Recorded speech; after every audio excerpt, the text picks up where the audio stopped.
NFL Network's Daniel Jeremiah has come out with his first mock draft of the 2025 cycle. Today we're going to be going over each and every pick inside the first round, talking about some of the big surprises, why they make sense, and of course, I've been doing this for a little while, of course, big into the NFL draft. Really for the past decade, I've been making content on it. Daniel Jeremiah has been doing it for a little bit longer at a way more prestigious level. So he's going to have his finger on the pulse. He has contacts within the NFL. This first mock draft is a really good test to see how NFL evaluators, front offices, really feel about some of these players, and we can really establish a range of where these guys actually might go. There are, a number of highly respected analysts within the field. When you're talking about the top cream of the crop, Daniel Jeremiah, of course, is at the top there. So, NFL Mock Draft 1.0, and he's going to put out a number. You can follow him at MoveThe6 on Twitter and on NFL.com. But he's going to put out a number of these. I think maybe 3 or 4, could be even up to 5 between now and late April. But I think maybe 3 or 4, and things will change. Right now, he's got the Tennessee Titans at number 1 overall, taking Abdul Carter from Penn State. My ears perked up when Titans president of football operations, Chad Brinker, said the team wouldn't pass on a generational talent with the first pick. To me, Carter is the best player in the draft, and he plays a premium position. I could see Tennessee looking to add competition for quarterback Will Levis in the free agent market or later on in the draft. So this is interesting because we've kind of been here like with Cam Ward for a little while now. But even though there's an absolute case to be made for Abdul Carter or even Travis Hunter with this selection, I don't believe anything that, a president of football operations or a GM would say. What makes it interesting is the Titans are picking at number 1. So you would think if they were going to say anything, they might want to say they are looking at quarterback, potentially elicit a trade up from the Giants or even the Browns at number 2. But that'd be a little bit surprising, especially the Raiders. That might not end up happening.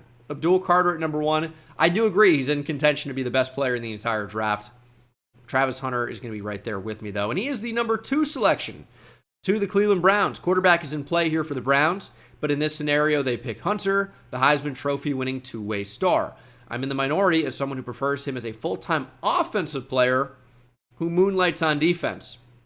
It's an interesting thought. The Colorado offense didn't really utilize Travis Hunter to his fullest potential, but where he really shined was in the red zone. I mean, his ball skills are absolutely incredible. And he's a really, really talented corner. And I do view him in the majority as a corner who moonlights on offense, especially in the red zone. For Travis Hunter, though, it'd be really interesting to see him as a full-time wide receiver. But moonlighting on defense is such an interesting thing because you think about these guys, you really have your CB1 and 2 and then the nickel that are on the field a lot. DBs do rotate in, but your CB1's on the field like every play on defense, right? So moonlighting on defense, where are you going to play him? Is he going to be somebody that comes in the slot? Well, he's a really good boundary guy. Are you going to push somebody inside in that scenario? Are you going to try him at safety? It's definitely an interesting idea as we move to Cam Ward at number 3 here for the Giants. And you don't need much here. The Giants are desperate for a quarterback. It's true. Ward's strong arm and playmaking ability would be a great fit. The Giants need a quarterback. There really isn't a whole lot more that needs to be said there. But when does the first one go off the board? That's going to be an interesting thing to follow here over the next couple of months. But the Patriots at 4 go with Will Campbell from LSU. Listed here as a tackle, not a guard. The Patriots must help Drake May on the offensive line. I see Campbell as a safe, steady player who is still improving. So we've said that maybe this isn't a class that sees a tackle or an offensive lineman in general go inside the top 5, but the Patriots here, and this is the interesting thing about that, Hunter, Carter are off the board. Maybe you do decide to go with an offensive tackle instead. That's in play, I suppose. But Will Campbell here goes off the board. You do need to protect Drake May. I didn't think the value would be inside the top 5. I thought it would be more in the second round. Campbell's really good. I think a lot of NFL teams are going to view him as a guard because of the arm length, because of the struggles with the speed off the edge, the bendier pass rushers as well. We'll see what his end role ends up being, but maybe he does stick at tackle. At number 5, Jacksonville Jaguars going with Mason Graham.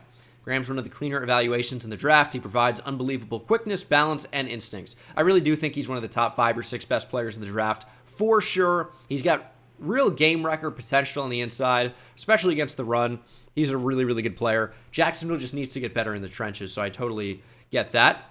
Raiders at number 6, Tom Brady, now a partner in the Raiders ownership, is someone who would appreciate Sanders' toughness, accuracy, and decision-making.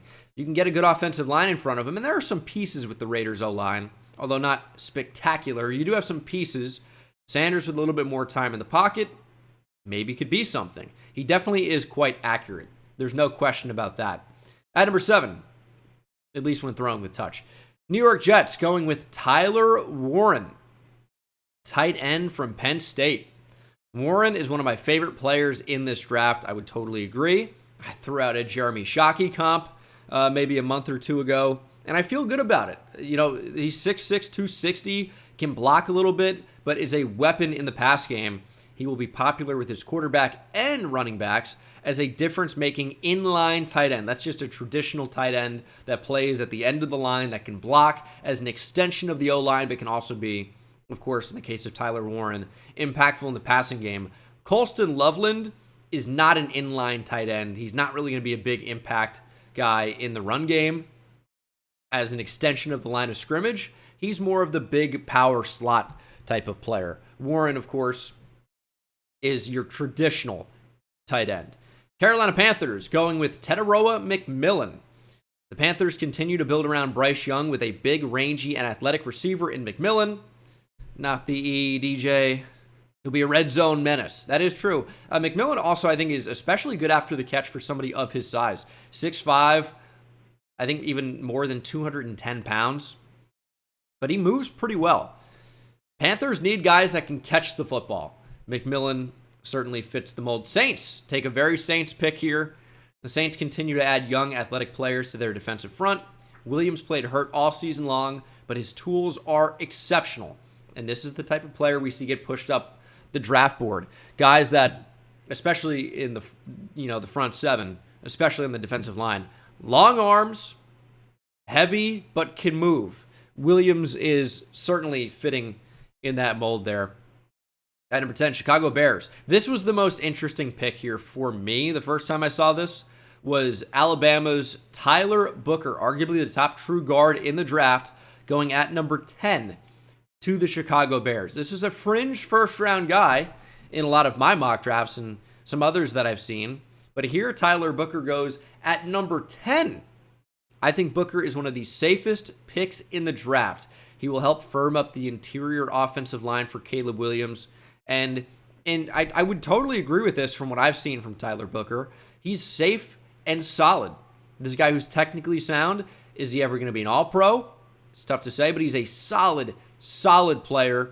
And the Bears could use something that could really guarantee protection for Caleb Williams. 10 is a lot higher than I would expect at this point, but this is probably going to start to be a mainstay for a lot of mock drafts. And if the NFL is going to view Tyler Booker as one of these guys that's going to go really high in the draft, top half of that first round, it's probably going to have to be something that I at least more heavily consider. As we have the Niners with Armand Membu at number 11, listed here as an interior offensive lineman, although he's played right tackle at Mizzou. Armand Membu is the most technically sound offensive lineman in this class. He reminds me of Elijah Vera Tucker when he entered the league. Membu will be an exceptional guard who can also play tackle if needed. He's a little short for tackle maybe, but the arm lengths I think are verified 34-inch plus, so that's interesting. I think he maybe could stay at tackle, but the AVT comp definitely makes sense, and he's been one of the best guards in the NFL, really, with the New York Jets. And then with the Cowboys, I mean, it has to be the pick if it's there. It just makes too much sense here. The Boise State running back, Ashton Jeanty to the Dallas Cowboys at number 12. I know I'm not the first to make this connection, and I'm sure I won't be the last.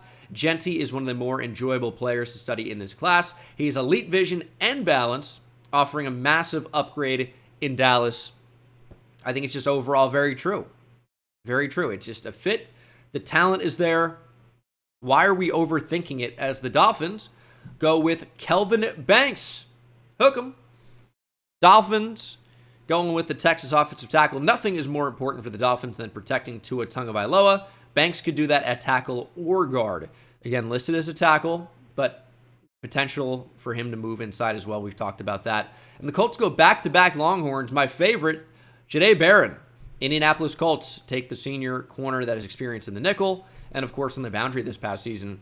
Colts go with the Texas CB. I think you'll see the buzz around Barron continue to grow. He possesses great quickness, instincts, and ball skills. Totally agree with that.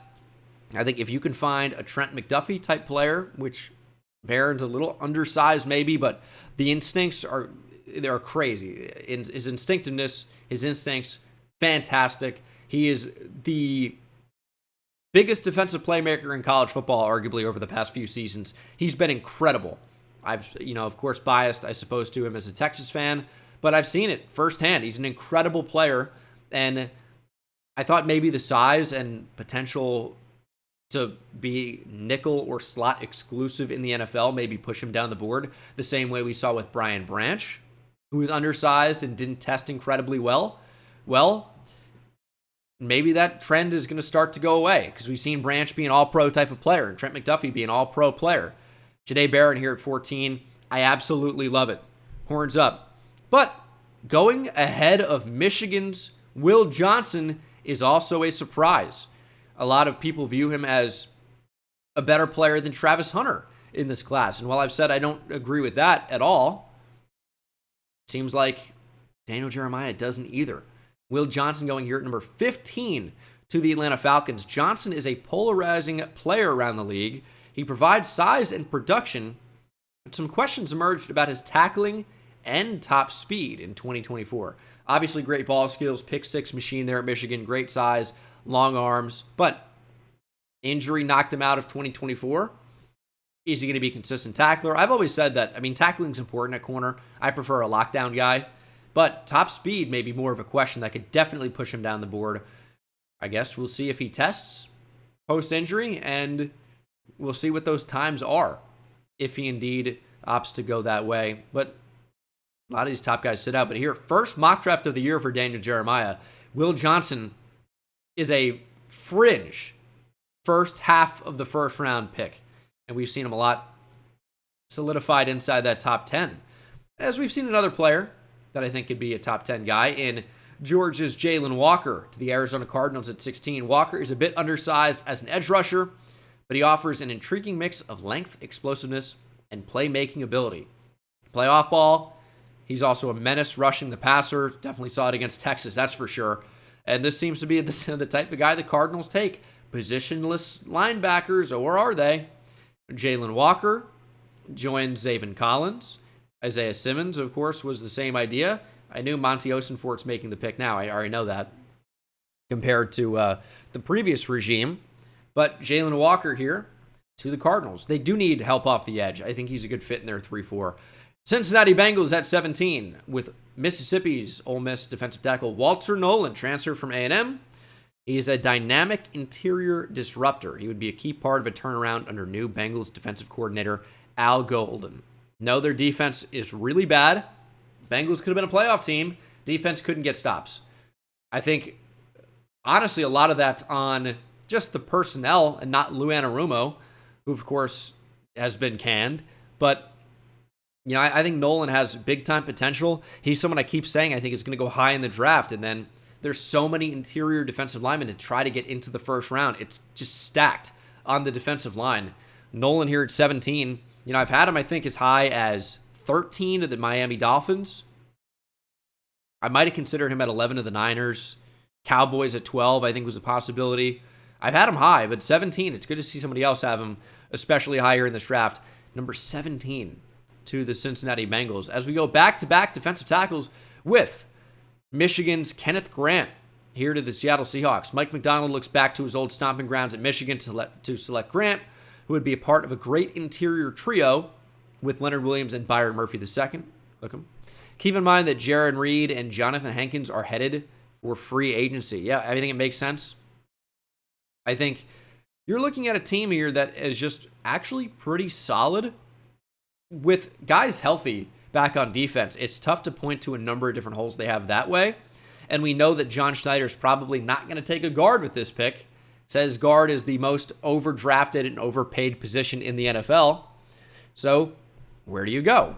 Seems like to the other side of the interior line with defensive lineman Kenneth Grant.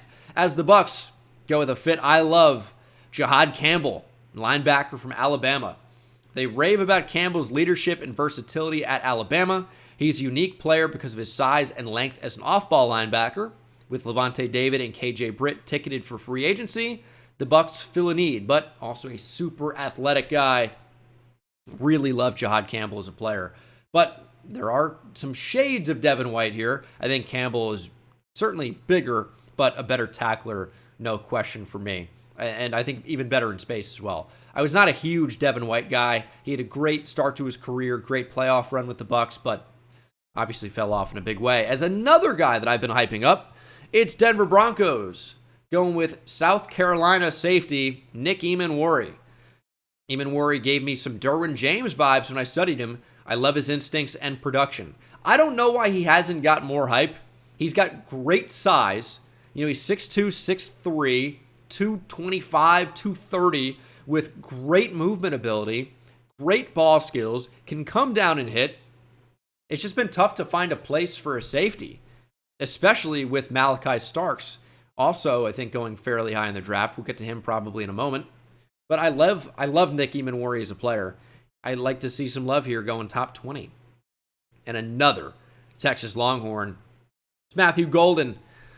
Steelers going with the Texas wide receiver. I don't think the Steelers could go wrong drafting Golden or Ohio State's Emeka Egbuka here. They go with Golden in this case, but they are both professional route runners with outstanding hands and toughness. Matthew Golden really does not drop the football. And if you go back to Houston, he was a return man. He was super explosive as a returner. Golden is not just a good route runner with great hands, tough player. He's explosive. He's good in the open field. I love Matthew Golden, of course. I was super happy when he transferred to Texas and was their best receiver down the stretch by a mile with Isaiah Bond's injuries. LA Chargers at 22 going with Michigan's Colston Loveland. The Chargers need to give Justin Herbert more firepower. The coaching staff will be extremely familiar with what Loveland brings to the table. As we mentioned earlier, that's a big power slot type tight end. He's maybe more receiver than tight end. He's not going to be an exceptional inline player, but can get open, can catch the football, can be a mismatch with that size and speed. He's a fun player. And, of course, the Jim Harbaugh, Michigan, Colston Loveland connection. It's obvious, as the Packers do a very Packers thing with Shamar Stewart, Texas A&M edge, but also potentially interior defensive line. He's like, you think Lucas Van Ness, similar in a lot of ways. The Packers love front seven players from the SEC with outstanding traits. Stewart fits the mold. And they need to upgrade their pass rush as well. It's really bad down the stretch. I don't know what happened to Rashawn Gary, but he has not recently been the same player. As the Vikings go with Malachi Starks, safety from Georgia. He was so good in 2023, but Starks didn't make as many plays as we're accustomed to seeing from him in 2024, but people at Georgia rave about his intangibles, leadership, and work ethic. He has the versatility to play over the top or cover the slot. I love Malachi Starks. As I've said, I think he's a top 5 or 6 player in the draft. Here he falls to 24, and the Vikings get some pretty good value. Another player that I really love in this class is Missouri's Luther Burden. Texans at 25 take the Mizzou receiver. The Texans are in the market for a new offensive coordinator, but they could use more help at receiver too. Burden reminds me of Stephon Diggs, who is headed for free agency. Burden, I think, is going to end up being a slot, but could play on the outside. He is great after the catch. He's really a big-time playmaker. I absolutely love Luther Burden. I think he's a steal at 25. Rams go with Oregon's Josh Connerly, the big offensive tackle. I'm still getting used to seeing the Rams make picks in the first round after their 7 draft gap in the first round from 2017 to 2023. That is absolutely ridiculous. The team poured resources into the defensive line in the last draft. They flipped the script and take care of the offensive line in the first round this year. And another guy that's getting a lot of hype recently, Baltimore Ravens going with Florida State corner Azariah Thomas. The Ravens double dip on drafting big long corners after selecting Nate Wiggins last year. Thomas is a smooth, fluid athlete. I got to him kind of late. He's been hyped up in the kind of draft community on Twitter recently, but he's got good size. He's definitely their best player on defense last year. Really, really solid guy, and I think is a great fit in Baltimore's scheme. This is a phenomenal guy, and I think they could certainly use an upgrade at corner on the boundary. Marlon Humphrey to the nickel, Nate Wiggins on the outside, Kyle Hamilton back at safety. I mean, you start to really, really shore up some holes if you can do that. I mean, the Ravens defense was so much better with Kyle Hamilton back at safety like the second half of the year. As the Detroit Lions go with Mike Green, edge from Marshall.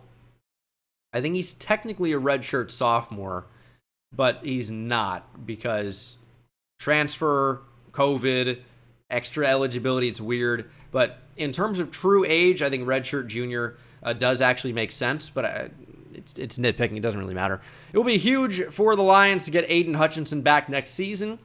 Green would be a perfect complement with his speed and quickness off the edge. This team values production off the edge, and Green had a ton of it during his college career. It'll be interesting to see what he actually weighs in at the Senior Bowl, but the arm length is going to be a little bit disappointing for sure, but incredible quickness off the edge. He is explosive. He can turn the corner. I love Mike Green as a player. I've had him even higher than this recently. At number 29, Washington Commanders going with Ohio State tackle Josh Simmons. The Commanders' offensive line has played well above expectations, but I think they need to upgrade the talent to protect Jaden Daniels going forward. Of course, big injury to Josh Simmons, torn ACL a few weeks into the season, or maybe even more than a few weeks, but had been playing spectacularly, and this could end up being a big-time steal at 29. Buffalo Bills going with Oregon's Derek Harmon. Big-time transfer defensive tackle. Harmon is a very disruptive player at a deep position in this year's class. He could fill a void with Austin Johnson among the Bills' defensive linemen due to hit free agency this offseason. Had similar things, of course, but this is also a bit of a surprise. The Philadelphia Eagles at 31, going South Carolina defensive tackle TJ Sanders. There has not been a lot of buzz for Sanders, but I thought his tape was outstanding. He's really twitchy and would fit right in with the bevy of talented defensive linemen in Philly. I've got to watch more TJ Sanders. I mean, I know this interior defensive line class is absolutely ridiculous. TJ Sanders, I know, has been like fringe, like top 50 type guy that guys have talked about, but I just haven't had the time to really get to him more than just, seeing clips and things like that. So this is going to have to be one that I start studying here, but I usually like to do it by position and, top guys and then position and defensive tackle, but just not super deep into that yet. There's a Maryland defensive tackle, Jordan Phillips, in this year's class. It's been an East-West Shrine Game standout so far in the practices, and it's just like each time you find a new name or two at defensive tackle, there are more and more and more that uncover. And TJ Sanders is not underrated. I mean, this has been a guy his name's been floated around, but in terms of first-round buzz, this is actually the first time I've seen that. Kansas City Chiefs going James Pierce to end the first round. Some people see Pierce going earlier in round one. While there might be a debate about where he'll land in the draft, there's no doubt about his elite speed and production. So let me translate this, as I've had him going earlier than this, right? Some people see Pierce going earlier in round one. That means, obviously, he doesn't. He doesn't see that at all.